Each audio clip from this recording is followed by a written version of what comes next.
to the republic for which it stands, one nation, under God, indivisible, with liberty and justice for all.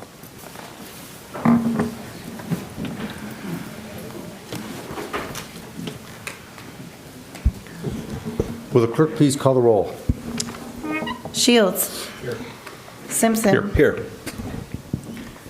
Coyne. Here. Hare. Here. Hazeltine. Present. Lamb. Here. Rose.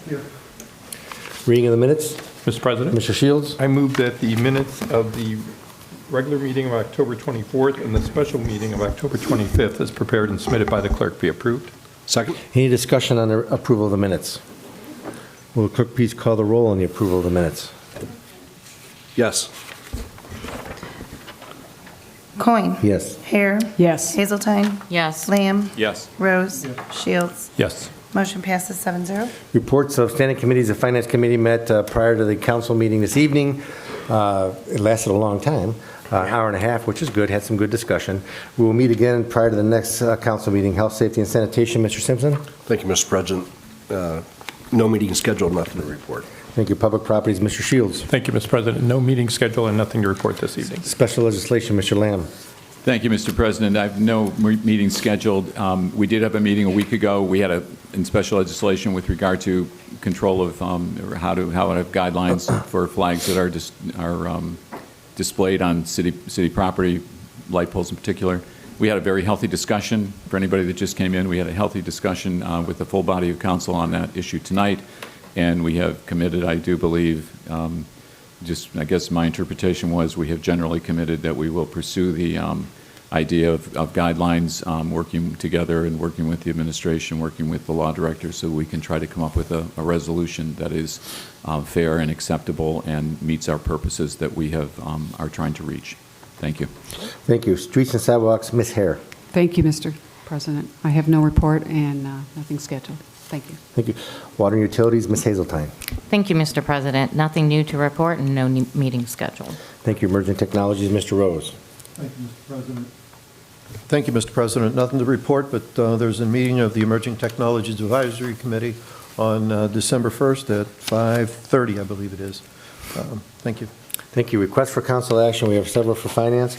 We have 22-242, Electric Aggregation Program Agreement, 22-243, Expenditure for Absolute Construction 2020 CHIP, 22-244, Amend Salaries and Benefits Code, MCRC Facility Supervisor and Program Specialist, 22-245, Budget Amendments, 22-246, Authorized Rollover Advances, 22-247, Fitness Center Design Services Agreement and Repeal of Ordinance 4719 MCRC, 22-248, Agreement with Health Department for Stormwater Runoff Testing, 22-249, amend Chapter 909 regarding small cell wireless facilities, 22-250, amend Salaries and Benefits Salary Range for Parks Director, Superintendent of Parks, 22-251, amend Salaries and Benefits 3102B13 and 3105 for the City Council Office, and 22-252, 2023 Health Insurance Renewal for Medical Mutual of Ohio.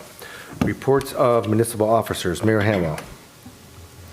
Thank you, Mr. President. There's information on the proposed deer hunting ordinance and facts that are posted on the city website Parks page. They were also sent out in the October utility bills. We respectfully ask the residents and voters to view that to be properly informed. The 8th annual turkey drive to support feeding Medina County will be held this year at the Medina Farmers Exchange, 320 South Court Street, November 16th from 5:30 to 7:30 p.m. And they're taking donations of turkeys as well as cash for some of the other foods for the Thanksgiving giveaways. The Candlelight Walk and tree lighting for the 38th annual Candlelight Walk weekend will be November 18th through 20th. The tree and downtown lighting ceremony will start at 7 p.m. Friday, November 18th. I'd like to thank the Main Street Medina for their efforts in putting this event on each year and the vast amounts of people who attend to see our beautiful community and support our local businesses. We really are blessed. So we have a special presentation tonight. As the council is aware, Medina Police and Fire have assisted on medic calls for decades, and I'm very proud of those collaborative efforts. On October 21st, Medina Police assisted with the delivery of a baby prior to the LST squad arriving. In here to recognize Officer Lauren Brooks from the Medina Hospital, the Cleveland Clinic, our medical director, Dr. Rulin, EMS coordinator Brad Turner, and LST manager Joe Toth. And the chief just advised me that the baby that Officer Brooks delivered, Estella, is here with her family, so we'd like to invite them up as well.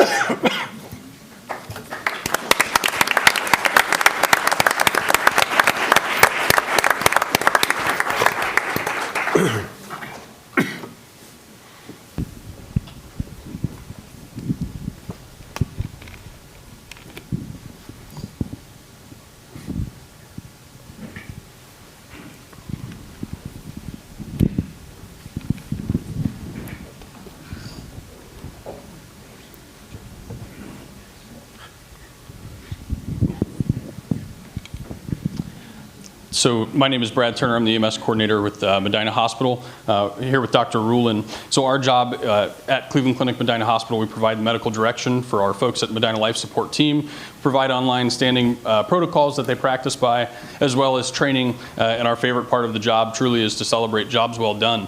Sometimes, like tonight, this escalates beyond our folks at Medina Life Support Team and in collaboration. So we're proud to present Officer Lauren Brooks with an award. Dr. Rulin, if you will.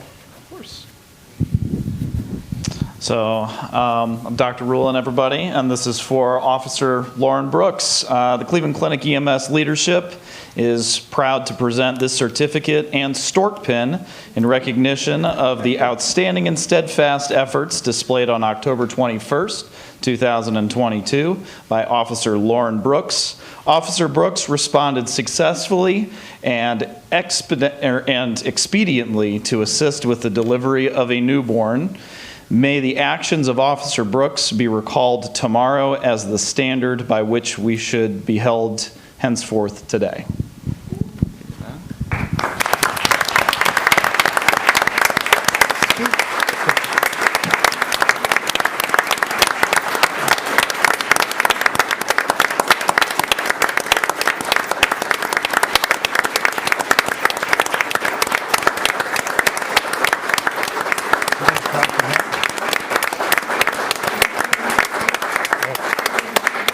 You gotta tell us what happened.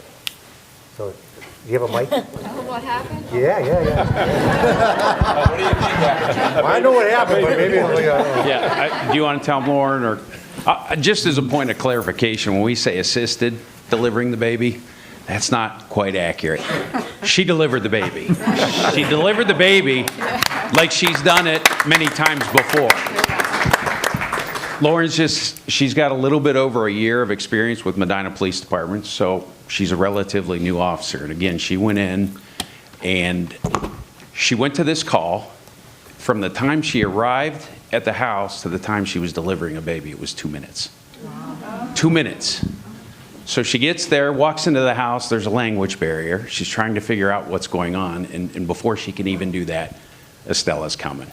And again, she handled that situation very calm, very professionally, and made it look like she's done this before, which I'm fairly certain she is not. And it's also worth pointing out that I've been a police officer here in Medina for over 25 years, and we've never delivered a baby before. So congratulations, Lauren, you did a great job. Do you want to say anything?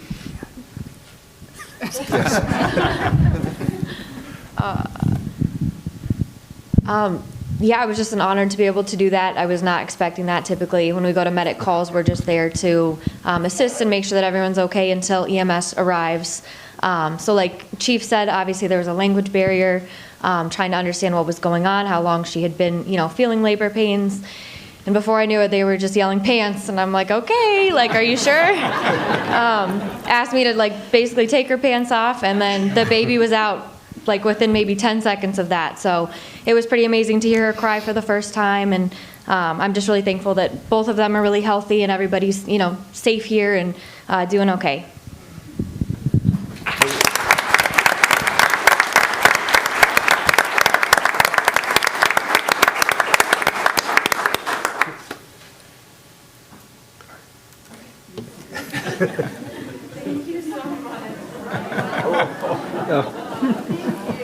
Where is the baby? They just got stepped on.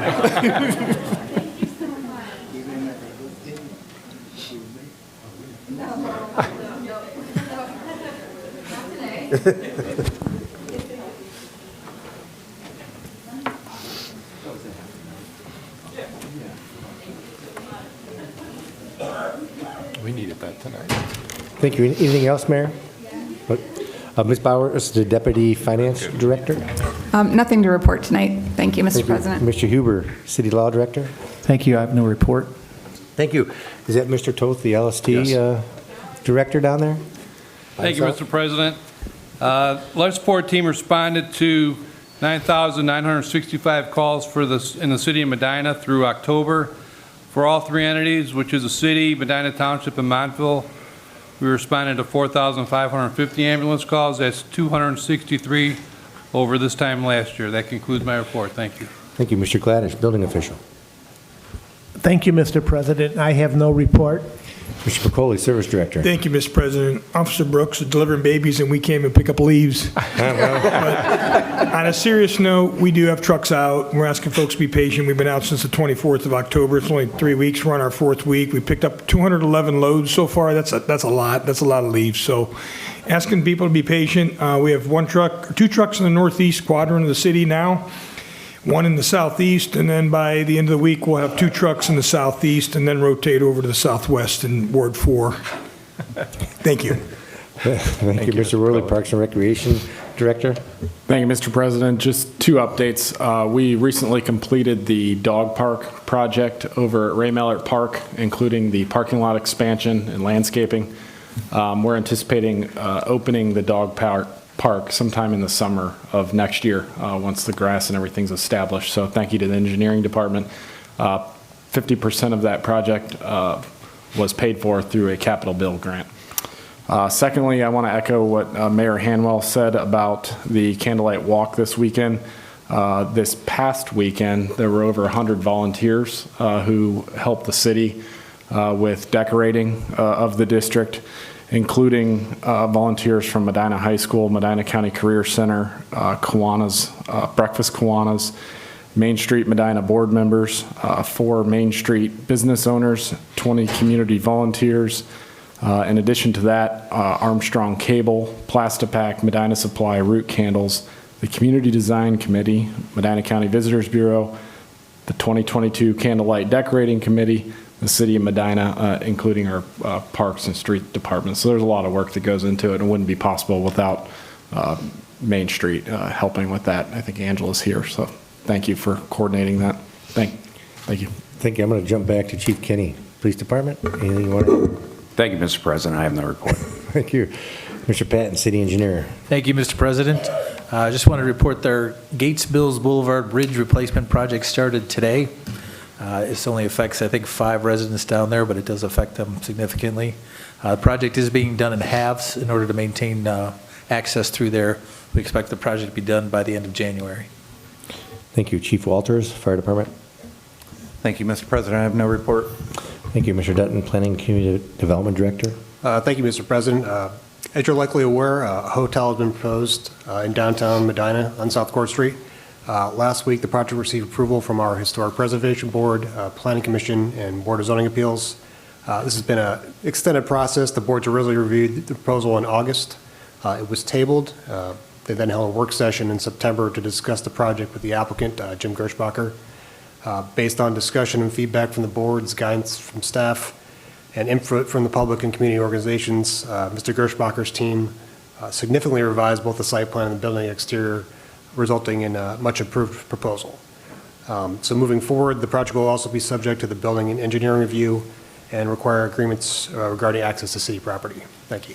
Thank you. And I think for myself, and I don't know, members of the council, I think it's a great thing that the process worked. I think that the community gave a lot of input. the modifications have been made. I think it'll be a great addition to the square to allow additional members of the surrounding area to come and visit our square and spend a night on our square, which, I don't think has ever been done. I guess there was a hotel a long time ago, but American Hotel. not when I was alive, I guess. But I think that's a great thing that happened. So we appreciate all your help and assistance in that and guiding that through the process. We have a notice of communications and petitions. We have none. Unfinished business. There is none. Introduction of visitors. Members of the public will be given the opportunity to speak on any issue or concern which pertains to the city during a portion of the council agenda devoted to introduction of visitors. All comments shall be directed to the chair, and a reasonable time limit of approximately 5 minutes will be imposed. If there's a group, please appoint a spokesperson. Speakers should approach the rear microphone and state their name and address so it can be entered into the minutes. Members of the public will be afforded the opportunity to comment on other portions of the meeting that are determined by the chair or by a vote of the majority of council members present. Is there anybody that wishes to address council at this time? Yes, sir. Thank you, Mr. President. Councilors, Mayor, thank you for having me. My name is Khalil Sarin. I am the mayor of the city of Cleveland Heights. Just here to address you about your considered resolution or ordinance allowing for the flying of certain flags on city property. I didn't drive the better part of an hour to come down here and tell you what to do or to tell you how best to represent your constituents, but I did want to provide just a little bit of insight, if I could, about my experience as a mayor in Cleveland Heights and our experience this year celebrating Pride Month and flying several flags on our flagpoles. I'll start by saying that we fly the American flag constantly on our flagpoles. We do not remove it, we do not take it down. However, this Pride Month, we, for the first time in Cleveland Heights, celebrated Pride by raising and flying Pride flags, Progress Pride flags, on every city flagpole in the city. That is at our city hall, at our fire stations, at our parks, at our municipal buildings. Anywhere we had a flagpole, we flew the Pride flag. And this was the first time for us in Cleveland Heights doing this. Not everybody was on board, I assure you, and the opposition ranged from anonymous vitriol sent through the mail with profanity and veiled threats to, terribly inaccurate interpretations of the flag code, sent through social media and email.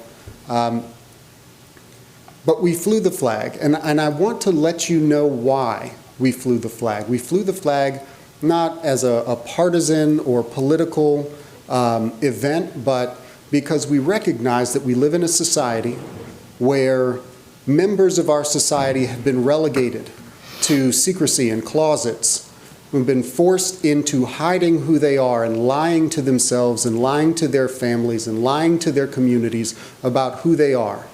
And that has devastating consequences on a life because nobody can live in a healthy way in a closet. None of us can. And these requirements, these societal requirements are enforced through families, through shunning, through ridicule in our society, through violence sometimes, horrific violence. But not everybody succumbs to that. Not everybody submits to that. And Pride is one of those occasions that was a pivotal moment in American history where people stood up and said, no more. We will not live in closets. We will be who we are, and we will be proud of who we are. And I think that as an elected representative of the people that I serve, it is my responsibility to protect those people's rights to be who they are, unashamed. The opposite of pride is shame, and I wouldn't wish shame on anybody in my community. And in this case, Medina has the opportunity to continue a tradition that, frankly, I applaud you for, a tradition of inclusion, a tradition of making substantive moves to protect the people in your community who have historically been disenfranchised and discriminated against. Your substantive ordinances against intimidation and discrimination are laudable, but it is also extremely important to create those very visible moments of support. One of the things that we did in Cleveland Heights was painting a crosswalk in the colors of the Progress Pride flag. And despite the hate mail that I received and the arguments against, one of the things that I remember most vividly is the communication that I received from one of the parents in our community who said that her daughter was trans and had been feeling terribly, terribly discriminated against in Ohio. Hearing horrible things on the news spoken by people in our legislature, people in the governor's office, powerful political people saying hateful things about her child. And when that child walked across that crosswalk to go to school, they felt embraced by their community. They felt welcome. They felt included. And that was important. That moment for that child was extremely important, and that moment is something that we need to share with every member of our community. And so I encourage you, and I feel encouraged by you in the conversation that I listened to on the way down here through the committee meeting immediately preceding this meeting. It seems that you are on the right track, and I pray, hope for the continued progress in this community. And I wanted to share with you that even though there may be division, and there may be division that is increased by the passing of this ordinance, that division is between those who would keep people in closets and those who would allow people to be who they are. And I know what side you want to be on in that division. Be on the right side of history. There are people who will support you for that. So thank you, and I wish you luck. Thank you.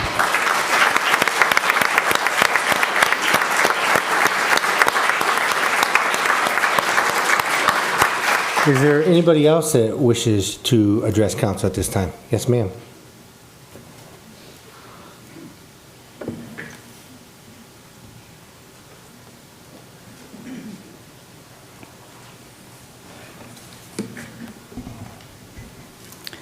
Council President, members of council, and administration.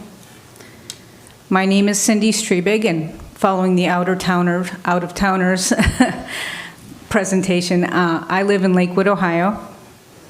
I'm a landlady, an educator, a concerned United States citizen, and a married lesbian. I'm also an executive board member of the Cleveland Stonewall Democrats. First, a word of thanks to your city council people, Jess Hazeltine and Bill Lamb, for standing up against hate and ignorance.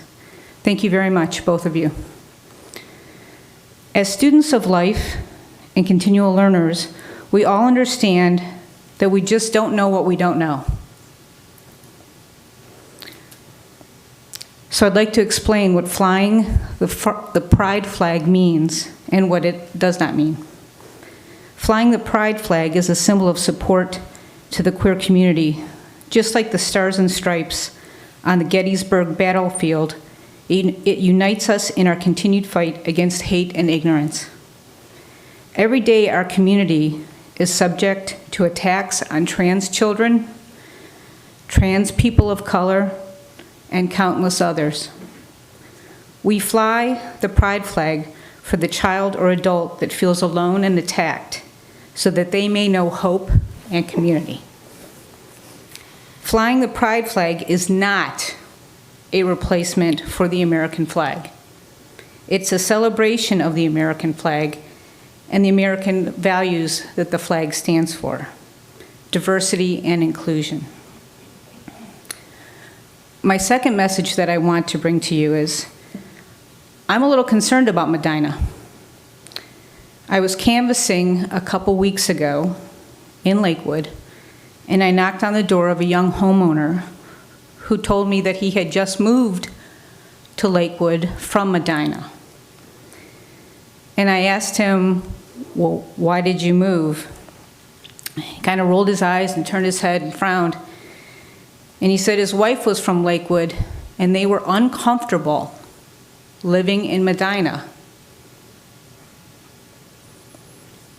You've heard the analogy, We can pull people from the river all day, but at some point we have to walk upstream and find out why they're jumping in.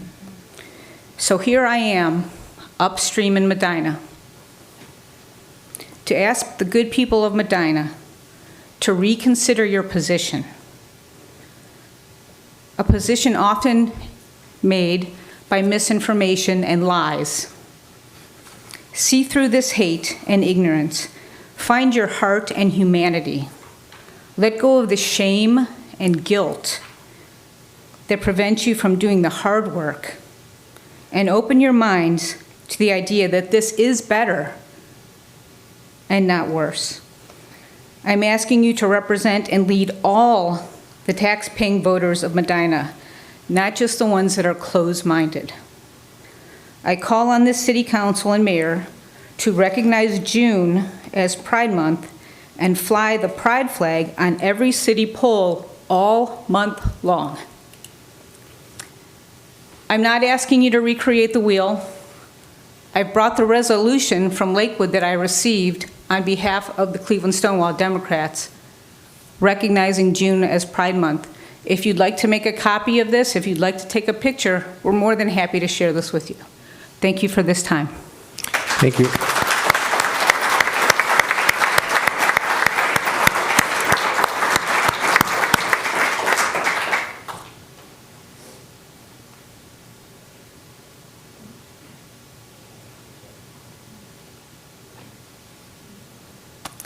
Hi, I'm Gretchen Long. I live on Woodhaven Lane here in Medina. Wasn't sure I was going to say anything. We have so many people here who have sent emails today or are here to show their support. There was a little bit of misunderstanding about when we should come. So relieved to hear that there's been such progress made today in the Finance Committee meeting. I felt the need to come up here because I am a member of the community. So while I very much appreciate what the guests from other communities had to say today, I think the one thing that I've been thinking about is diversity, equity, and inclusion education that I feel may be needed amongst everybody who makes these decisions. The school district provides this kind of education. I know that the law enforcement has had diversity, equity, and inclusion education. I have been a little bit concerned since the flags went up and came down and went back up, and now this conversation. I have felt concerned by what I hear as a response from Mayor Hanwell and others, that there is not clarity about diversity, equity, and inclusion. The flags are about going beyond, doing the right thing, and we have done the right thing here in Medina, and that's an amazing thing that we did to be progressive. But I've seen the responses that come back to those of us who are for the flags, and there's always an opportunity taken to educate us on maybe flag ordinances or the position of the opposers. And flags are really not just an opportunity to celebrate and be proud, but the pride flag, the flags for Juneteenth, these are all recognized, federally recognized issues that we want to solve and bring attention to. So I wonder what the response was to the people who brought their hateful feelings forward about the flags. I wonder what the response was to them. Did anyone take the opportunity to educate about why we would fly the flags, about inclusivity? So obviously, it's not the same thing as asking to put a Confederate flag on our flagpoles. That is not recognized as an underrepresented group that we need to lift up and bring forward and create attention around. I mean, we have Black History Month, we have Hispanic Heritage Month. We have all these different federally recognized ways that we want to try to bring attention and education. And really, Pride Month is a part of that. The flags are a part of that. So I'm happy that we are getting to a place where we're all working together.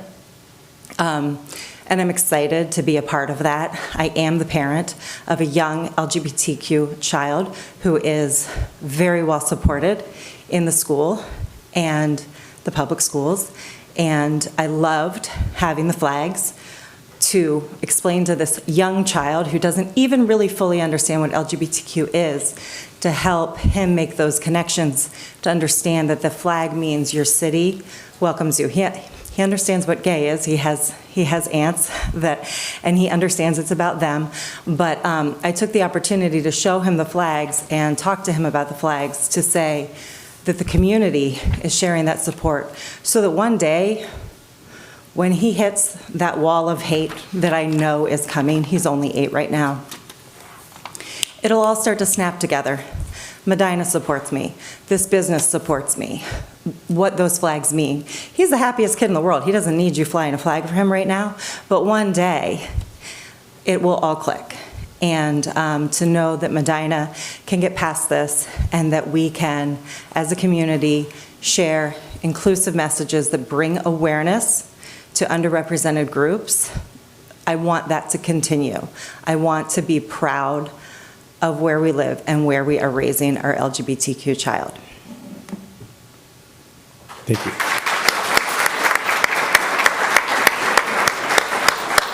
Just start a line back there if you want to speak. You don't have to sit down the whole time. Yes, ma'am.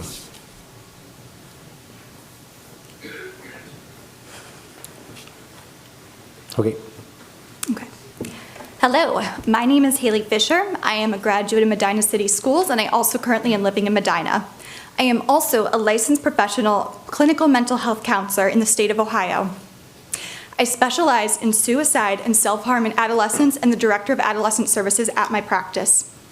Many of my clients are part of the LGBTQIA+ community. I would like to share some information with you today. And to the board, I did send you an email with some studies attached.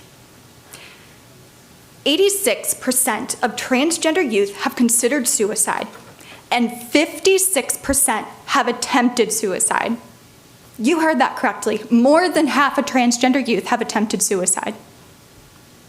These studies show that the reason for this is due to a lack of feeling that they belong in a community, and emotional neglect and flat-out abuse by family members. Additionally, lifetime suicide attempts are higher among LGBT youth who feel they do not belong and are not accepted in their communities. On the other hand, these studies indicate that LGBT youth who do feel like they belong, who are accepted in their communities, who feel loved and welcomed, are half as likely to attempt suicide.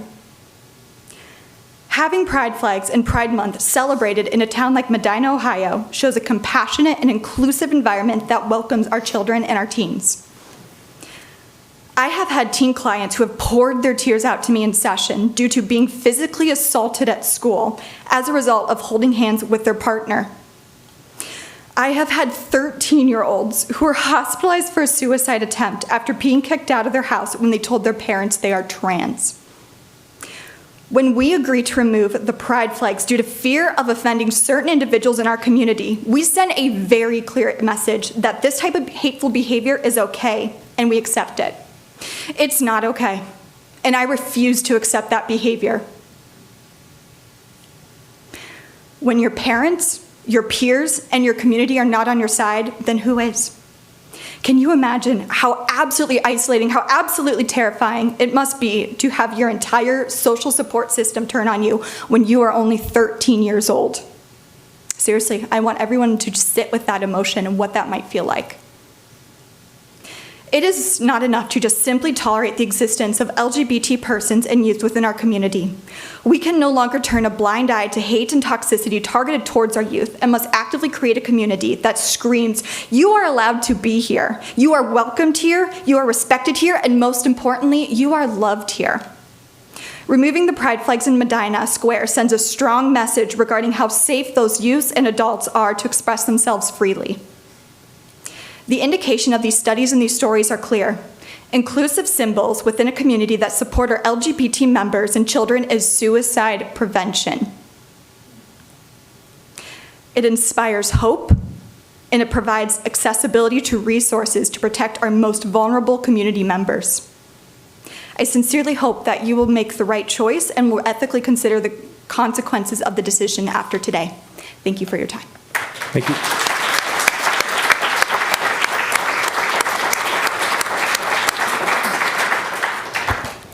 Mr. Chairman, my name is Steve Laban. I live at 361 South Prospect Street. I will try to be very brief. The first thing I want to do is reinforce what the previous two speakers have said about the importance of people being supported to feel safe being who they are. I am a member of the Unitarian Universalist Church of Akron. One of our most deeply held principles is that all people are welcome and all people are loved. And I have seen in person that that environment has saved lives that otherwise might well have been lost. The second thing I want to do is address some of the supposed concerns that have been raised about respect for the U.S. flag. If you drive past my house, you will see two things in front of my house. One is an American flag flying from my porch. The other are 3-yard signs expressing what I consider to be basic American principles.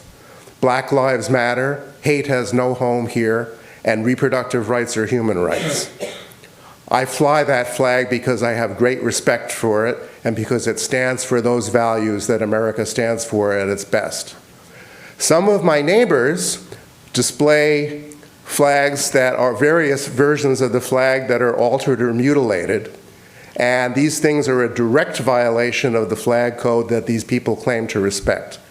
So I do not want to hear anything about flying pride flags alongside the American flag as being disrespectful of the American flag. It's some of the people expressing those concerns who are deeply disrespecting the American flag, and as a patriotic American, I resent that. Thank you very much. Thank you.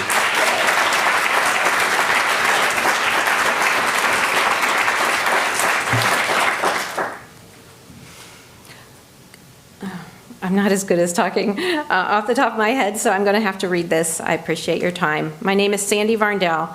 I live at 1014 Smoke Rise Drive here in Medina. Thank you, Medina City Council and Mayor Hanwell.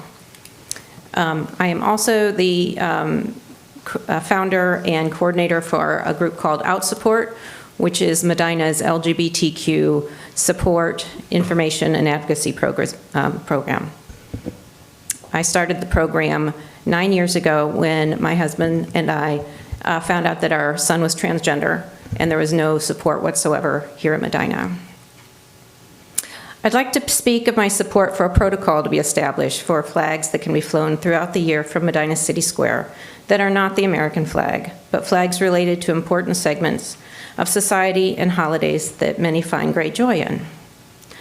Last year, Mayor Hanwell agreed to members of Out Support group to let us fly our pride flags on the Medina Square for a portion of the month of June, which was proclaimed by our United States President as Lesbian, Gay, Bisexual, Transgender, Queer, and Intersex Pride Month. Well, we would have been thrilled with flying a few flags on the square. We were asked to purchase 29 flags and 29 spinnable flagpoles, which we happily did. And while the flags flew only a portion of the time that the mayor had agreed to, members and friends of Out Support, and indeed the entire state of Ohio, cheered the fact that Medina was not only acknowledging our LGBTQIA+ residents and allies, but celebrating this fabulous part of society. We celebrated this amazing moment in Medina's history, and there was much joy in the hearts of LGBTQIA+ folks living here. We know that not everyone was pleased with this, however. The flags may not be a part of your world, but I would like to tell you about the things happening right now in our corner of the world that is seeking to celebrate diversity and inclusion. And these are all things that are here in Medina. In our county, 6 of the 7 public high schools now have a gender and sexualities alliances, along with 3 middle schools, helping to support hundreds of LGBTQIA students and their ally friends. Our Medina County Library System has regular programming now for LGBTQ students, youth. Our Medina County Health Department is the only health department in the whole state that's working with an LGBTQIA community group to better the health outcomes of LGBTQIA youth and adults. Hope Recovery Center has a weekly LGBTQIA recovery meeting. Leadership Medina County has invited OutSupport to provide a panel discussion regarding LGBTQIA living and working in Medina for its year-long diversity and inclusion educational programming. Westfield Insurance Company, one of Medina County's largest employers, has a very active LGBTQIA employee resource group. The Medina G2H2 social community is a very active LGBTQIA adult social group that meets monthly at local restaurants and bars, as well as other get-togethers, and supports these local establishments.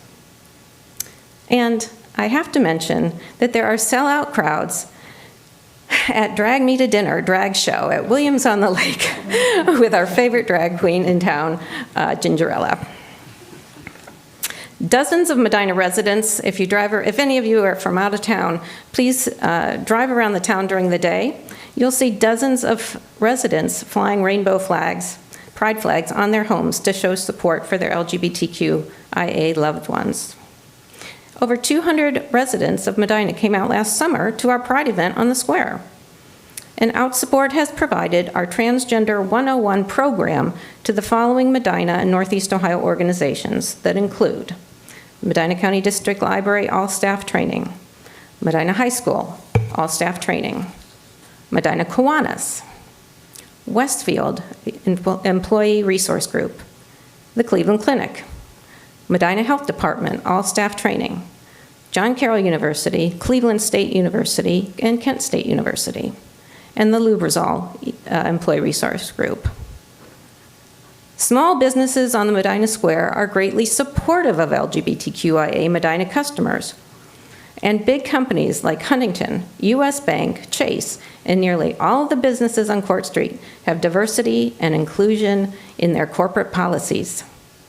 Many churches in Medina are very supportive of their LGBTQIA congregants, including the UCC Church, St. Paul's Episcopalian Church, Unity of Medina, and several other spiritual organizations who practice their faith here.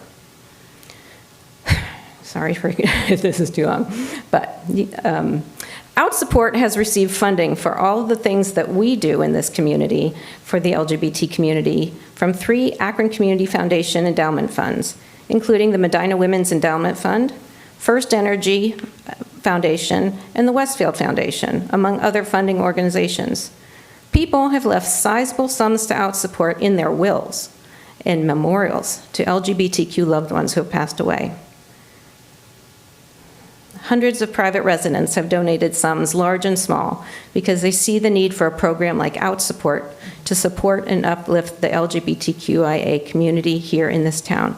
I tell you all of this, you may not want to believe that there is support for LGBTQIA in our community, but there is in multiple ways. People here in Medina want to live in a community that is open-minded and progressive about LGBTQIA issues. They want to celebrate the diversity of our community, and they want to be seen and celebrated for who they authentically are. The mission statement of the city of Medina itself includes the mission to preserve, promote, and support diversity, among other attributes, through innovation, responsiveness, and resourcefulness. I see flags that promote diversity in a city's population, including not just our pride flags, but celebrating racial and other diversity as well. Innovation suggests being forward-thinking to demonstrate the commitment to diversity. The flags on the Medina Square do just that. The pride flags that flew for a week last June indicated to residents of Medina City, Medina County, and the state of Ohio that Medina is not narrow-minded, but open-minded and welcoming to all. That's the Medina I want to live in. That's what the pride flag said to the world. 35 communities, including Medina, have passed LGBTQ protections, as the state of Ohio has no statewide protections. I want to say, too, that we did when the ordinance passed here in Medina in 2019, 25 communities had passed ordinances. So between then and now, 10 additional towns and cities in Ohio have passed LGBT protections. I would venture a guess that nearly all the cities and towns fly pride flags on their equivalent of our public square, and many more fly them that do not yet have protections. This week, in our Ohio State Legislature and our Ohio State Board of Education, hearings are taking place and likely votes will be cast to deny LGBTQIA youth medical care they desperately need, opportunities to play school sports, whether teachers must out LGBTQIA students to possibly violent parents, whether books will be allowed in school libraries with LGBTQIA themes, or whether a child with 2 mommies or 2 daddies can even talk about their families at school anymore. If LGBTQIA youth are facing all of that hateful energy from adults in this state who make decisions, is it really too much to ask that these same youth see some flags in their hometown that reflect who they are or who their parents are for a very short period of time during the calendar year? And I would hope that that would be not too much of an ask. And I thank you for your time on this matter.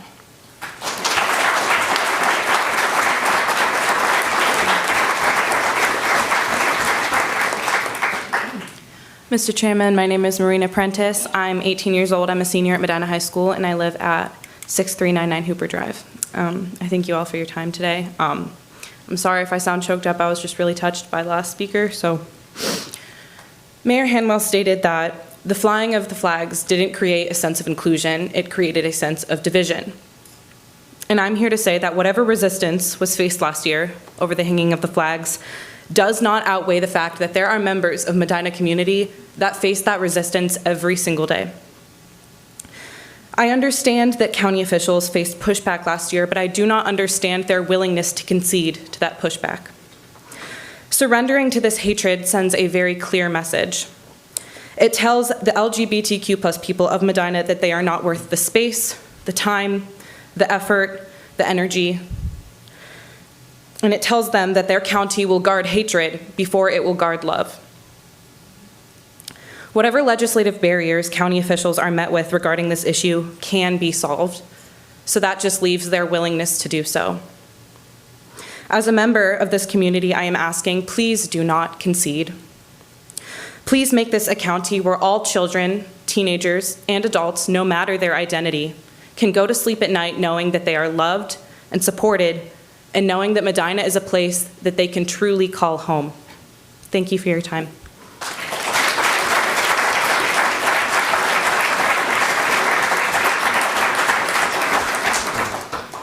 Hello, my name is Colton Kemp. I live at 797 East Reagan Parkway. So over there we have the US flag flying. And that to me represents that we hold the core values of the US. To me that means that we feed the hungry, we protect the weak, and we mend the broken. Now here we are today, and we're talking about the progressive pride flag. That is there for inclusion of all people, no matter their race, their gender, or their attraction. This is not an exclusive flag. It is inclusive. It's for everybody in this county. It's everybody in the world.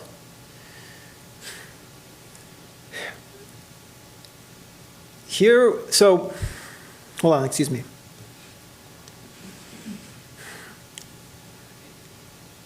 I moved here a year ago, and I was proud to see the flag up. But then a week later, it was torn down, and that disappointed me. Disappointed me in this county. When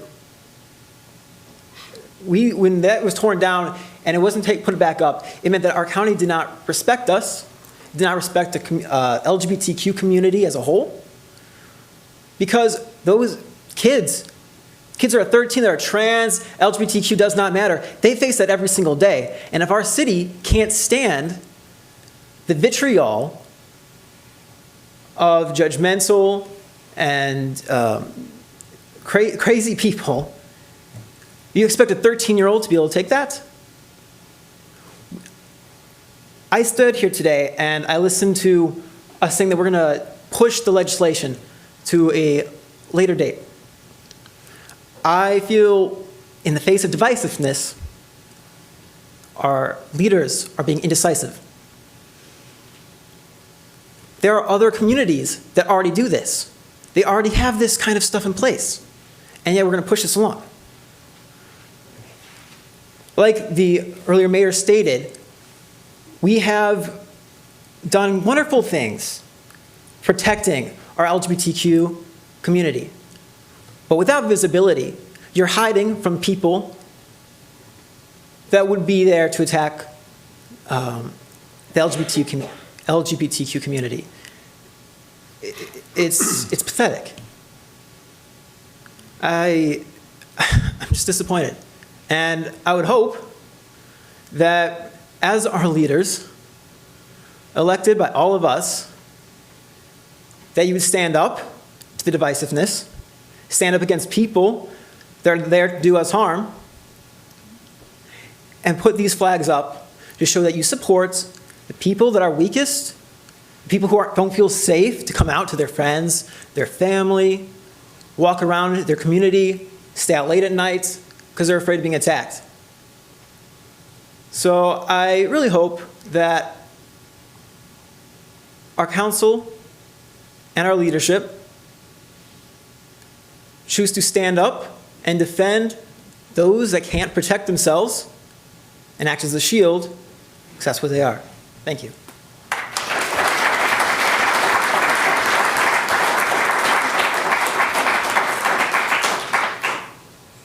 Hello, my name is Rita Harley. I live at 6662 Norwalk Road. I am a voice here in Medina County. I have Medina News on the Street is my Facebook page. I am very disappointed in the fact that the flags were put down early and that one was destroyed. I came out in 2019 on my Medina page because of the ordinance that came through to help us as a LGBTQ community. And I have had a lot of problems in Medina. I moved here in 2001. I've been fired from a job for kissing a girlfriend in the parking lot on my break because the owner caught me or saw me. I was on a break. I have had my faggot written on a van. I've had an old lady accost a teenager that got out of my vehicle for a little gay pride thing on my van. I feel a lot of hate here in Medina County for our community, and I feel that that is so wrong. When those flags went up, there was such pride for a lot of us to finally get some kind of recognition for who we are. It's not the fact that we're shoving things down anybody's throat. We're just trying to live our life. I'm 52 years old. You know, I'm not trying to, be different or anything like that. I just want to live my life. That's it. I don't want to have to worry about all the hate. You don't know how many times on my Medina page that I've had to defend us because of all the hate that's here in Medina County. A lot of hate. If you read some of the things that come up, and all I keep saying is, what does that have to do with you? Really, what is the flag against anybody? It's about love, not hate. And all we get is hate for it. And I feel that's so wrong. I hope you'll pass that at least a week out of the year that we can be proud, of the flags flying in Medina Square. Thank you.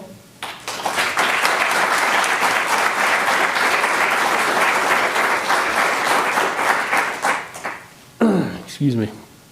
My name is Kevin Norris. I live here in the city of Medina. Do I have to state my address? Yes, you do. For the record, yes. 190 Potomac Court. I've heard a lot of emotional arguments tonight. I'd like to give a logical one, and that is that, and forgive me, I didn't prepare a speech. I heard about this meeting at 1800 hours tonight. The fact is, the American flag and the Ohio flag, and maybe a Medina flag, if there is such a thing, those are the only flags that should be allowed to be flown on any public flagpole. Those flags right there, the American and the Ohio, those are apolitical flags. This pride flag that we are discussing tonight is a very partisan and political flag that forces the whole city to endorse a certain sexual behavior, and that's not right. And anybody here who uses logic knows that. Now, I've been accused, people like me have been accused over and over again of intolerance and hatred for not flying a flag that endorses a certain sexual behavior. And we really don't appreciate that. No one's murdering you in the streets. No one's oppressing you. Hey, don't, stop. And I would appreciate also let him not being speak. interrupted I'm the first one to be interrupted tonight after everyone else in support was not interrupted, okay? Now, another point to the whole hatred thing is that this country is incredibly tolerant. If you want to see intolerance, particularly of homosexual behavior, you can easily find it in other countries, Middle Eastern countries, communist countries, socialist countries, countries like Russia, etc. It's all over the world. It's not here. That is a fantasy. And although this country is not a democracy, it is a republic. If it were a democracy and we had a vote on this, if we simply had a vote, what are the flags allowed on the Medina Square? The answer would be the American and the Ohio. Mayor Hanwell knows this. He got a lot of, and I'm glad he eventually made the right decision. But he got a lot of flack for flying the so-called pride flag on the square. One more thing, and this is an emotional thing. I have many brothers in arms. I served in the Marine Corps from 03 to 09, and I was not personally in any particular combat. I was in a fort area, but I do have many brothers in arms who died specifically for the American flag, an apolitical flag that unites all of us, and they didn't die for any other flag. That's all I have.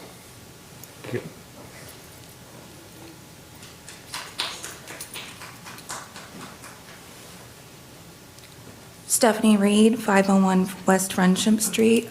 I'm just going to read the email that I sent out.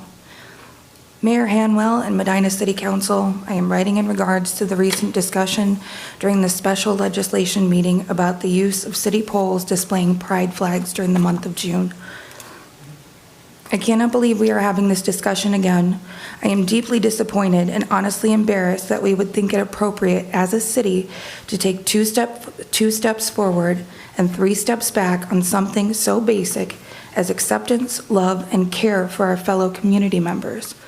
This is not, as some so casually put it, a controversial issue. Pride Month and the flags that go with it are not about waving one's sexuality in the face of their neighbors. If we take just a moment to pause and educate ourselves on this matter, we can clearly see that Pride Month is a celebration that did not start out as one. Pride, as we know it today, was formed on the backs of countless American citizens that have been harassed, beaten, sexually assaulted, jailed, and murdered for simply being who they are. It has transformed into what we know it now as not only a reminder of where we came from, but a hope of where we can still go. Tell me, Mayor Hanwell and fellow council, what is so controversial about basic human rights, other than perhaps having to admit our wrongdoings as a society and move forward from them with grace? Instead, you sit here before all of us today and you say it was a mistake to fly a flag that represents a growing number of your residents. It was also called divisive, and someone said that when they look at it, it doesn't represent them, and that's why they don't want it flown. I would like to reflect more on Councilperson Lamb's comments about the Christmas tree we put up every year. It represents one religion, one holiday. Does that tick off the diversity box in your mission statement? Diverse, as long as it's within these white Christian parameters. Local churches have booked time on the square, dragged an actual swimming pool onto the grounds, and baptized members of their congregation. They have held entire services. They do not represent me. Did anyone march up there and demand their pool be taken down in the middle of their celebration? Did I walk up there myself and call my neighbors controversial and divisive while they were out there living their authentic lives? Absolutely not. Because while it's not what I believe in, they were not doing me any harm. So answer me this. How does this flag lessen the quality of life for the people opposing it? And why do you not have the backbone to stand up and admit that it doesn't? Thank you.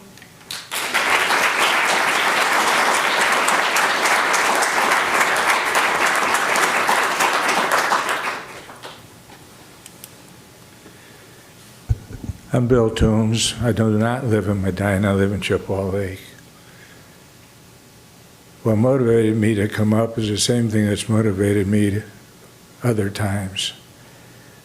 Part of it is, I guess, my age. I have to sort of average out, and if I, as an 84-year-old man, can see the need for change and diversity, I think all of us should. I also come up here because I spent 38 and a half years in high school. I didn't learn mine in kindergarten. I've experienced what these kids go through. And I've been retired long enough to know that they lived in the shadows when I was an administrator and a counselor, and had nobody to talk to in some of the schools. Also, the decisions made here in the city of Medina, it's sort of the center of the county, affect all the schools in the county. And by taking a flag down, you send that message of support to those who harass these kids daily. Do not accept them daily. Like the other gentleman over here said, I have the same 3 signs in my front yard all year round. And I think we need to, and I know the spot you folks find yourselves in. Because as an administrator, some of my job depended on the political decisions too. But I always stepped back and asked myself, I took this job because I wanted to be in a leadership position. And sometimes a leadership position means I have to do what is right and lead my community in the correct direction. That's hard. I know it is. Yeah, sometimes I took criticism for it. But I just want you to realize the decision you make is impacting every school in this county. Every kid that has this issue in this county. It's not just a decision.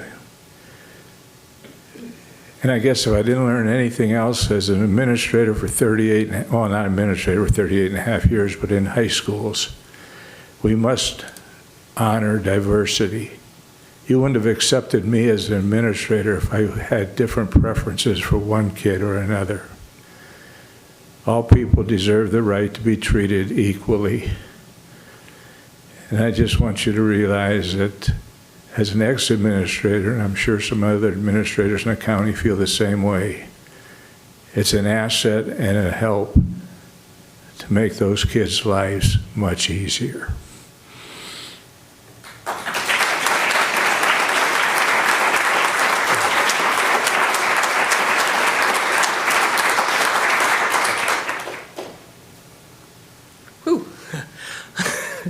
Give me a moment. I'm sorry. I'm a very nervous speaker. I have some notes. I'm not playing on my phone, which is a huge pet peeve of mine. I think the phones, the technology, the texting, the social media, I think a lot of that leads to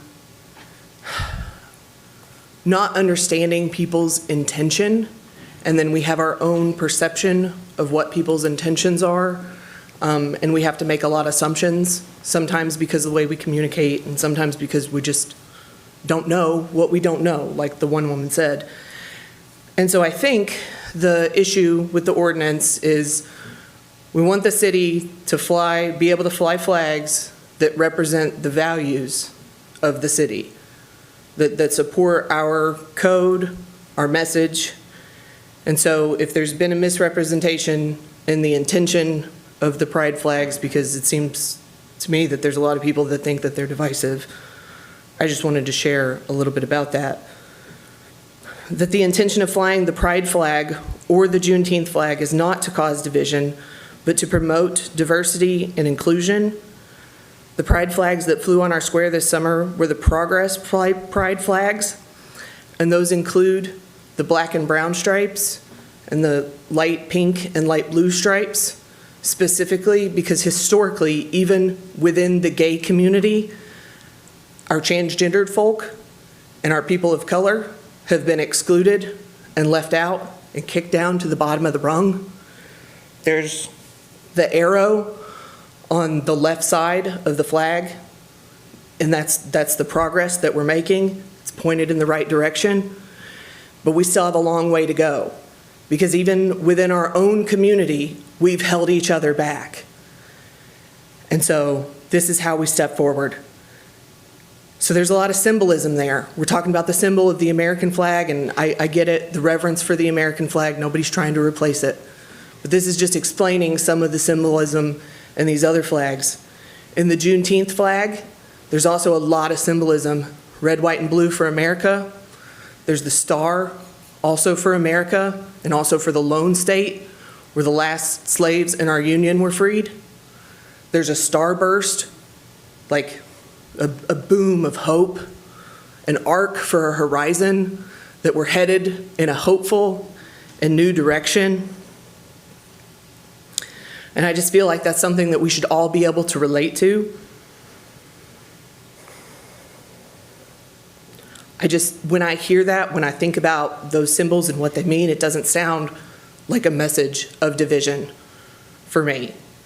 It sounds like a message of coming together for the people in our community that have been left behind and who have always been thought of last. So if these flags are symbols of hope, safety, diversity, inclusion, the pride flag isn't only for the LGBTQ+ community, and the Juneteenth flag isn't only for people of color, they're also for allies. So if you're not an ally and you're not a member of those communities, who are you saying that these flags aren't for you? I think that's my logical plea, as someone said, the logic of the ordinance. And then my emotional plea is from the side of how scary that is to think that we're letting people drive the policy who don't fit into that group of this is me, or these are people that I love and care about and believe have the right to exist and live freely in our community and safely and to pursue a life of liberty and justice for all. You know, are we saying when we don't want to do these things, is the message that it's not safe here for our kids? Because anybody that has kids in school right now knows that there's a fine line between physical abuse and mental abuse and what our kids are going through. And maybe they're not getting their butts whooped, and maybe they're not getting murdered in the street, but they are certainly up against a hell of a lot of oppression in our community that we all like to pretend is going better than it is. And I think that all of us are fighting for our children, for all the children in our community, not just our kids, and we want them to be better, and we want them to do better, and we want them to be safe. So I just worry about my kids, your kids, and the message that it sends, and whether or not they feel safe in our community. So I think that's it for me. I would like to add, if at any point anyone ever wants to talk about options for the leaf removal, because I did hear that tonight about, about the leaves, that I do have some thoughts on that, but I'll say for another time. I think I forgot to say it. My name is Victoria Drulli. I live on 896 Laurel Glen Drive. Thank you all. Have a great night.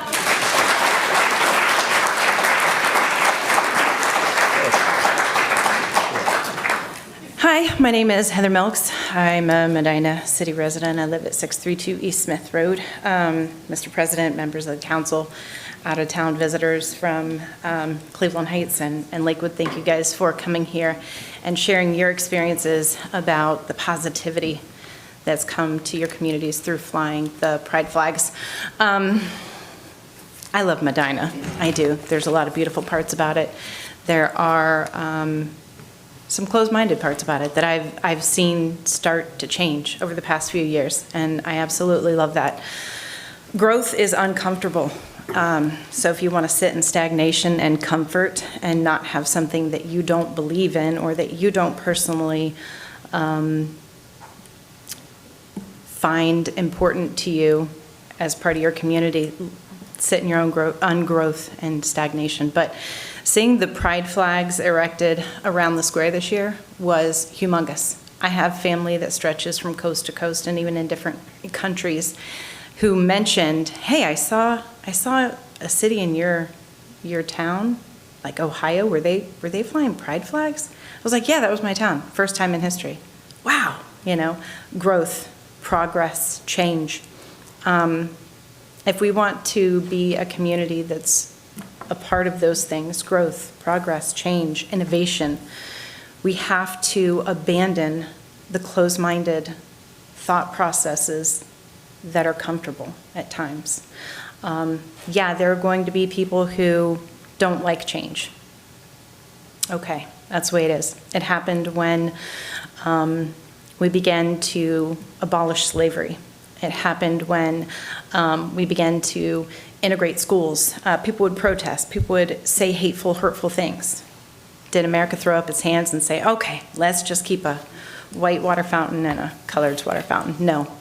America progressed forward and honored those people who were part of the community, those people who gave to the community, those people who were present and mattered. I have children in the school systems. I have a homosexual kid, and my house is like an open door policy. Come, however you are, whoever you are, whatever you are. Welcome to my home. What are your pronouns? What do you need? Do you want to talk? Do you want to listen? Do you want to read? Whatever it is. And you would be shocked the number of high school teenagers, members of this community that are aching, that are not supported. We may not see news about people being murdered in the streets here in Medina over their sexuality, but I can tell you firsthand, I myself was assaulted at the 4th of July parade. I had a closed-minded individual come up and scream in my face so close that he spat in my face and called me a dirty baby toucher.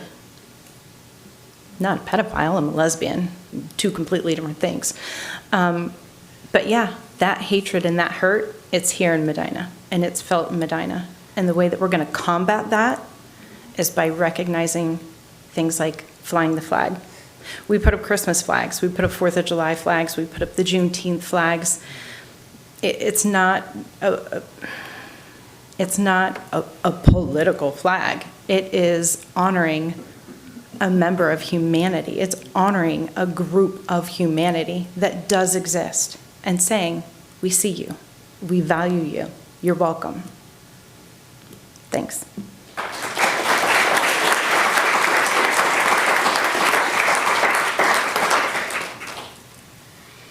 Hello, my name is Jamie. I live at 845 Greenfield Drive, Medina, Ohio, so I live here. I just wanted to make a quick statement just after listening to some of the wonderful things people have been saying.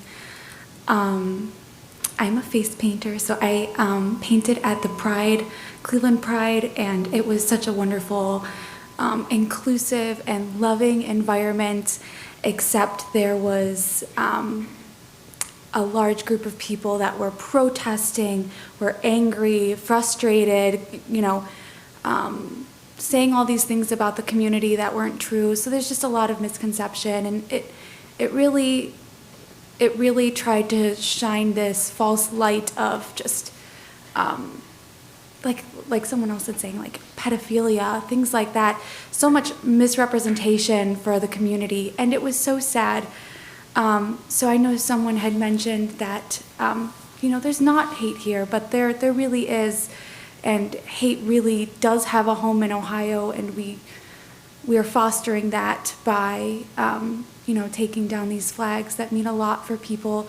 I grew up in a home, my parents are lesbians. I have a transgender mother, and I can tell you that there was only love growing up, And there is so much love in this community, and I would just love to, I would love to see that love be here as well in Medina, because I think it could hold more of a presence here. And that's all.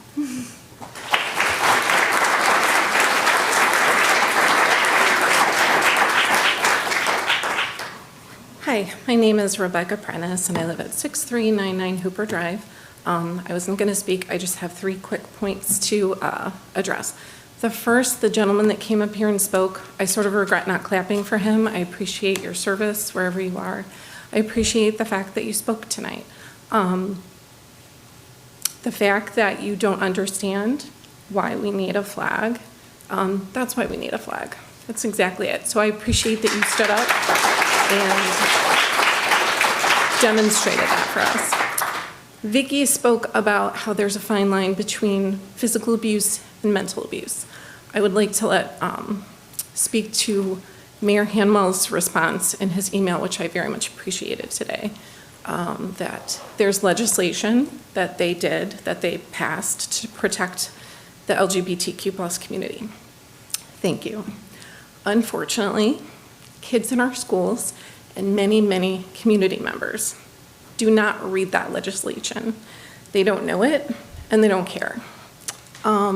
Because they're not actually breaking the law. It's not necessarily about the law in order for us to use that legislation and have our law enforcement officers protect our community. It's about the attitude. It's about the attitude of some people that live in this city, in this county, in this country.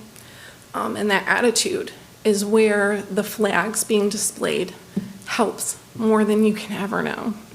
The second thing, I think the third actually, was the gentleman, the legislation, and then third thing is that it was being compared to the civil rights movement and that was not appropriate. I beg to differ because I wasn't around for the civil rights movement. I was close, but I wasn't. And I can't speak to the trauma and the horrors of that. However, the assassinations of some singular public figures at different points in history, tragic, horrible. I will not downplay that. Meanwhile, people that don't have names or crimes that were not classified as hate crimes, people that aren't public figures, hundreds, thousands, I don't know how many, those people are being verbally, mentally abused, physically abused, murdered, lynched.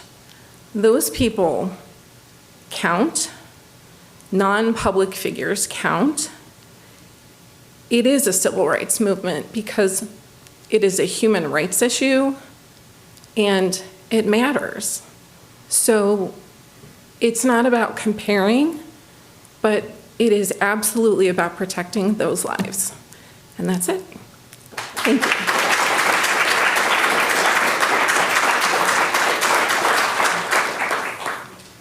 Hello, everyone. My name is Reverend Megan Malone. I live at 3299 East Normandy Park Drive, and I am the associate pastor at Medina United Church of Christ Congregational, which is right over here on the square. I also happen to be a person who identifies as bisexual, and thus I am a part of the LGBTQ community. Over the past 10 years of my life in the different churches that I have served, I have spent a lot of time ministering to and alongside of queer people. Our community faces many unique challenges in life. We continue to experience discrimination and exclusion in many places. People are harassed and assaulted and murdered. It is still a struggle to come out and to be out in the world today. And if you ask any queer person about their experiences, they will gladly tell you that that is the truth. What I want to tell you tonight from my own experience is that there is nothing quite like the joy of watching a young person's face light up when they go to their first Pride celebration. It is often the first time that they are able to see and experience that they are not alone and that they are celebrated and that they are loved when they see those rainbow flags. And I guarantee you that that happened for somebody last June. Queer people cannot assume that we are safe or welcome or loved everywhere. And it is usually not outwardly visible until harm is already being done. But pride flags are an outward sign to queer people of all ages, both out and not, that there is a community here that supports them in spite of the hatred that they experience, a community that welcomes and cares for them that they truthfully would not otherwise know about if it weren't for pride celebrations. What I'm worried about after I listened to the conversation earlier is that you might decide that pride flags are some silly thing that is not necessary, that it doesn't fall into the right lines to be considered to be hung in our square. But I want you to know that I have experienced the ways that pride flags can save lives. Pride flags give hope to people who are hiding themselves in the closet for fear that they will lose everything and everyone they love when they come out. I know that you want this to be a community where all people are able to know that they are safe and welcome and wanted, and that's really all the pride flag is about. There should be nothing controversial about being a city that loves and accepts everyone who is here, and they are already here. There should be nothing controversial about making sure that the most vulnerable people among us are safe and know that they are people who love and care for them. I know that there is controversy, though. I know it's hard for us to address these issues. And I know from personal experience in the church that it is hard to face exclusion and conflict because you are standing on the side of inclusion and love. But I will also tell you from my experience in the church that we are going to be a better community as a result of choosing to take a stand that says that everyone is welcome here and everyone deserves to be safe here. Everyone deserves to be free enough to be themselves here and see themselves represented on the square. Thank you.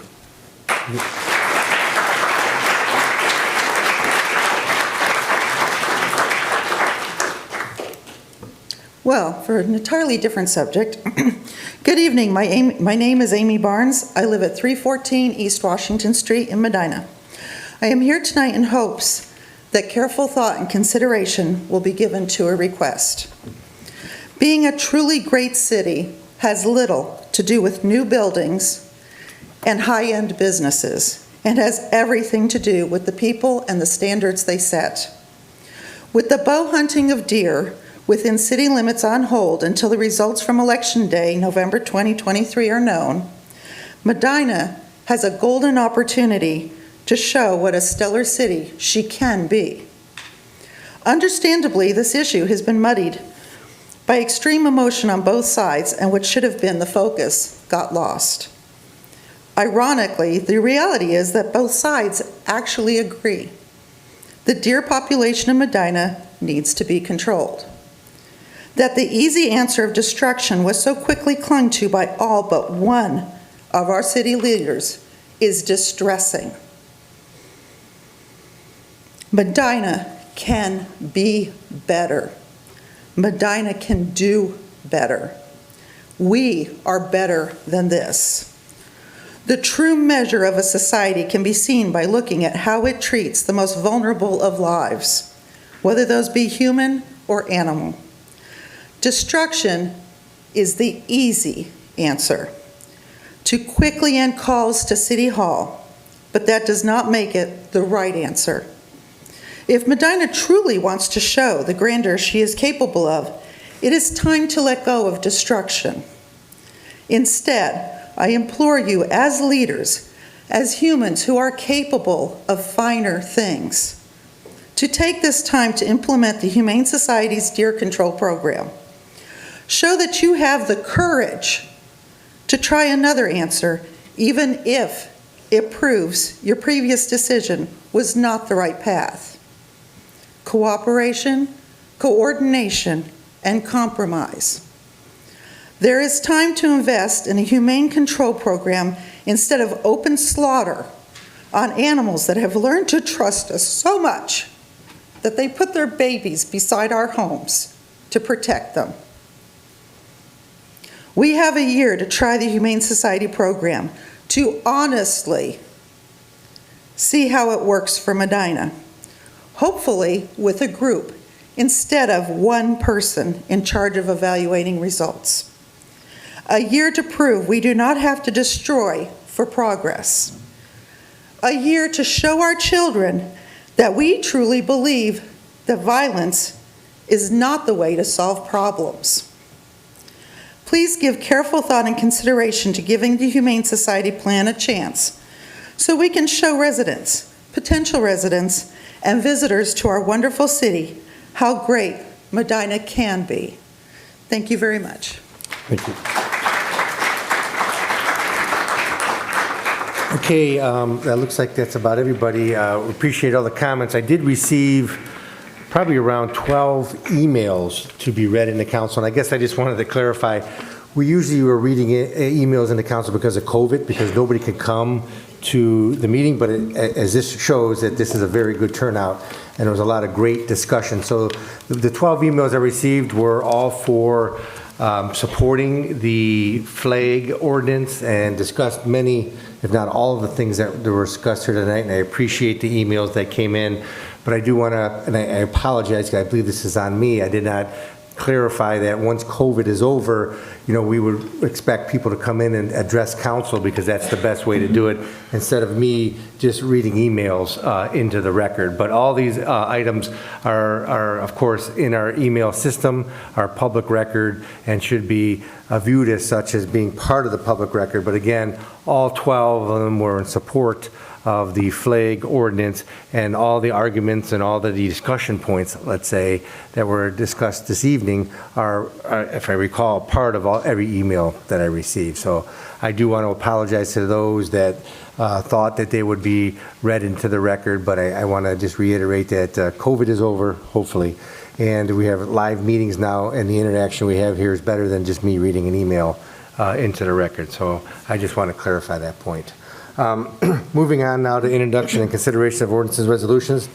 At this time, I'd entertain a motion to suspend the rules requiring 3 readings on the following ordinances and resolutions. Ordinance 202-22, 203-22, 204-22, 205-22, Resolution 206-22, Ordinance 207-22, 208-22, 209-22, and 210-22. Mr. President. Mr. Shields. I will make a motion to suspend the rules requiring 3 readings of tonight's ordinances and resolutions. Second. Discussion on suspending the rules on 3 readings. Will clerk please call the roll on the motion to suspend the rules on 3 readings? Coin. Yes. Hare. Yes. Hazeltine. Yes. Lamb. No. Rose. Yes. Shields. Yes. Simpson. Yes. Motion passes 6 yeas, 1 nay. Ordinance 202-22, an ordinance authorizing the mayor to execute a memorandum of understanding with the Medina County Board of Commissioners pertaining to the sanitary sewer replacement for West Smith Road reconstruction, Phase 4. Move to approve. Second. Discussion, Mr. Patton. Thank you, Mr. President. This is an MOU between the city and the county in regards to the West Smith reconstruction, Phase 4 reconstruction. This simply binds the county into paying for 100% of the costs of the sanitary sewer replacement. Thank you. Any further discussion on the ordinance? Will the clerk please call the roll on the adoption of the ordinance? Hare. Yes. Hazeltine. Yes. Lamb. Yes. Rose. Yes. Shields. Yes. Simpson. Yes. Coin. Yes. Ordinance 202-22 passes 7-0. Ordinance 203-22, an ordinance amending Section 2 of Ordinance Number 139-22, passed July 11, 2022, relative to the bids for the West Smith Reconstruction Phase 4 project. Move to approve. Second. Discussion? Mr. President. Mr. Shields. The emergency clause has been requested. I move to add it this time. My second includes the emergency clause. Discussion on the emergency clause and ordinance, Mr. Patton. Thank you, Mr. President. When we acquired council authorization to bid this project, we had estimated the total cost at $5,096,000. When we accepted bids, the lowest bid was about $160,000 more than that. We attribute that mostly to the rising cost in materials and pricing this year. We don't think it would be in the city's best interest to turn down these bids, so we recommended the Board of Control that they award it contingent upon council allocating the additional funds for it, and that's what this is. Just to review, this project in total is $5,256,000. $2,046,500 of that is coming from a grant. That previous ordinance was $375,000, some change from the county. So the city's share of this project is $2.8 million. Thank you. That's from account 108. Correct, yep. And for everybody, account 108 is allocation of the income tax that goes to fixing the roads and stuff like that. So that's where that's coming from. And I'm sorry, the reason for the emergency clause is we did open these bids about 6 weeks ago. The contractor's kind of on hold from purchasing materials till we get the contract signed, so we want to be able to sign it immediately. Thank you. Any further discussion on the emergency clause or the ordinance? Will the clerk please call the roll on the adoption of the emergency clause? Hazeltine, Yes. Lamb, Yes. Rose. Yes. Shields. Yes. Simpson. Yes. Coin. Yes. Hare. Yes. Motion passes 7-0. Will the clerk please call the roll on the adoption of the ordinance? Lamb, Yes. Rose. Yes. Shields. Yes. Simpson. Yes. Coin. Yes. Hare. Yes. Hazeltine. Yes. Ordinance 203-22 passes 7-0. Ordinance 204-22, an ordinance amending Rule 8K3 of the Civil Service Rules and Regulations of the City of Medina relative to probationary periods for promotional appointments. Move to approve. Second. Discussion, Mayor Hamwell. Thank you, Mr. President. With the recent promotion of a sergeant, Chief Kinney from the Police Department astutely found that our collective bargaining agreement with the sergeants had a one-year probationary period, but our civil service rule had a 45-day. For the police chief, the two lieutenants, and our police sergeants, generally with all of those promotions, we prefer the year. We were obligated to follow the collective bargaining agreement, but this just aligns civil service rule with our collective bargaining agreement, and respectfully ask council's approval. Any further discussion on the ordinance? Will the clerk please call the roll on the adoption of the ordinance? Rose. Yes. Shields. Yes. Simpson. Yes. Coin. Yes. Hare. Yes. Hazeltine. Yes. Lamb. Yes. Ordinance 204-22 passes 7-0. Ordinance 205-22, an ordinance authorizing the mayor to accept a stormwater operation and maintenance agreement, SWOMA, from Sanders Food Corporation for the newly installed stormwater detention system. Move to approve. Second. Discussion, Mr. Patton.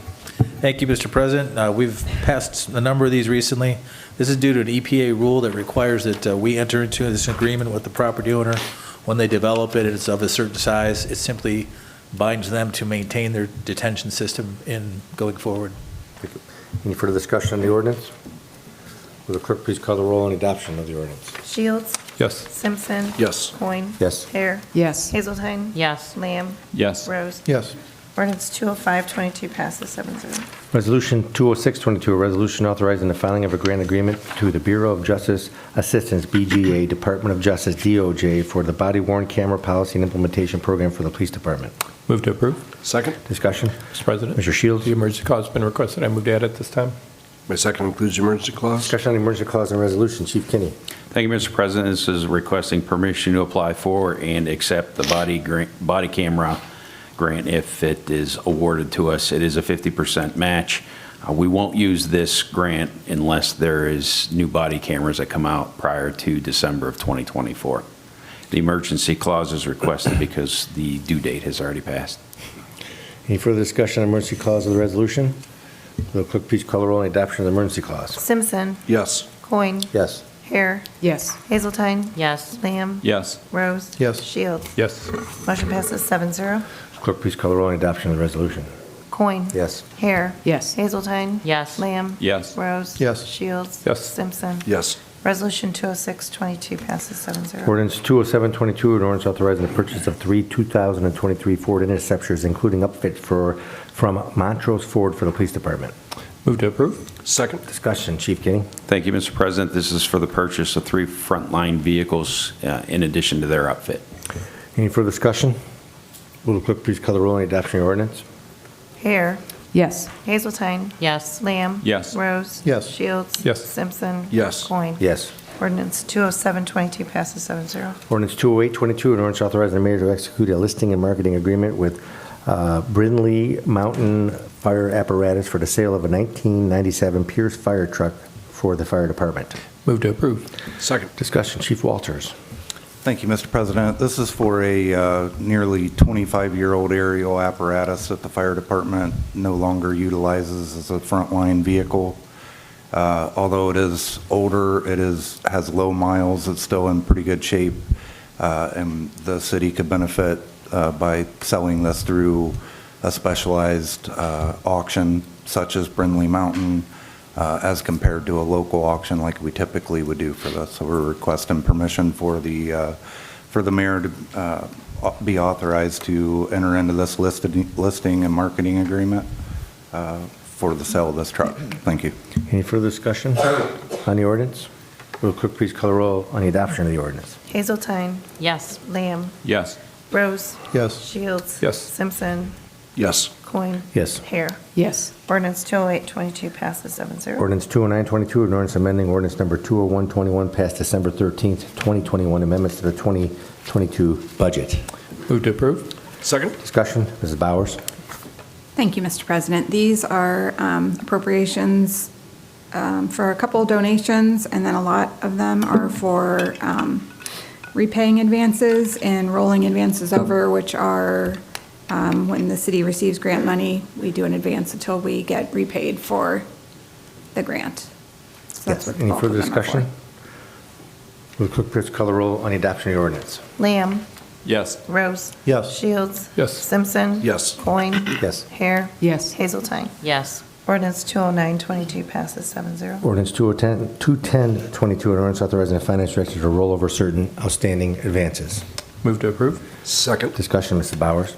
These are the advances. We're required by the state to roll over any that were going into the next year, so we repay and then we re-advance from the general fund. Any further discussion on the ordinance? Will the clerk please call the roll on the adoption of the ordinance? Rose. Yes. Shields. Yes. Simpson. Yes. Coin. Yes. Hare. Yes. Hazeltine. Yes. Lamb. Yes. Ordinance 210-22 passes 7-0. Council comments. Mr. Simpson. Thank you, Mr. President. Thank you, everybody, for attending tonight. All your comments are very much appreciated. And I think you know this council and administration will do the right thing. We're just going to make things, as our union, more perfect. Other than that, just remember, everybody, be kind to one another. Thank you. Thank you. Ms. Hazeltine? Thank you, Mr. President. I would just like to take a moment to recognize our LST team and our police department. Over the weekend, I was escorting a woman from out of town over to Ormondy's, and she tripped on the sidewalk. She fell on her face. So she was pretty badly injured, and also the owner of Blackbird Records came out to help. We were able to escort her inside, and they were there within minutes. So I would like to applaud both of those teams. Thank you. Thank you. Any other council comments? Mr. Chairman? Mr. Rose? Thank you. Friday, we celebrated Veterans Day, and it's been somewhat of a tradition of mine. I want to thank the veterans for all their service, putting their lives on the line and keeping us safe to allow us to do what we did here tonight. If it wasn't for them, we wouldn't be here. We would be somewhere else. So keep that in mind. Okay, and to the one lady who spoke from Lakewood, I moved from Lakewood to Medina for lower taxes, more space, and bigger housing. Okay, thank you. Any other council comments? Mr. Lamb? Thank you, Mr. President. Just a couple of things. I don't know how young you are, but to the young man, I think, who spoke and was concerned about us pushing, I think you used the word pushing back, which it appears maybe like delaying, but my sense is clearly, and I wouldn't say this if I didn't believe it was true, my sense is that what we are doing is we are trying to not push it back, but what we have discussed tonight about the guardrails, the method of deciding what can or can't be flown in a logical and legitimate way, fair way. Our goal is to find a way to do that so that it will work. And I know that, we will work together and there will be a result come out of that. We will work with the administration. Members of council will work together to try to craft an ordinance that will be a good guide for us going forward. So I just want you to know that, because I hear what you're saying, and what government probably sounds like sometimes is, it's always easier to push something off, or let's study it for another year or two, and then we can forget. And lastly, just sometimes I do think about these things from when I grew up. What we talk about a lot are really just, some strong-held beliefs, attitudes, which are sort of like knots. Sometimes if you want to untangle attitudes or change things, they're not always really, it's not always easy to do. It's important to do, though. And someone spoke tonight about education and the openness of a discussion, trying to make things better. When my father came home from the war, he got married and started a company. And we lived on the west side of Cleveland, all-white community. And my father was a relatively big guy in the community. But he chose for his business partner, when he started the company, he chose a black man who lived on the east side of Cleveland. And he seemed to never give it any thought whatsoever. But growing up with my father, I understood the kinds of quiet comments that were leveled at him because of the fact that his business partner was black. And on occasion, I would question my father about what I heard. And although my father didn't have a college education, he was somewhat of a student of Emerson and Thoreau. And my father would frequently tell me that the purpose of life was not to be happy, but it was to be useful, to be compassionate, to try to make a difference. And that was all it was about. And I remember that, and I've never lived up to it as well as I think he did. But it was a great lesson to learn, that there is a basis in our being alive, that we are here to be helpful and to make a difference in the fact that we were here. And wherever you are on an issue, however hard the knot is to try to untie, if everybody could stick in that place and be in that place, that would probably make a world of difference in making things better and in tying some of these difficult knots. Thank you. Thank you. And I just have two things. Remember that this weekend is Candlelight Walk, and everybody go out and enjoy the lights. I mean, that's a great thing. And there's a parade. Enjoy the parade and enjoy the fireworks. That's very important. But the more important thing is next week's Thanksgiving. So everybody have a safe Thanksgiving and enjoy the time with your family during the time of Thanksgiving at the meal that is going to be shared. Those are the most important times of our lives, so enjoy it. Meeting is adjourned.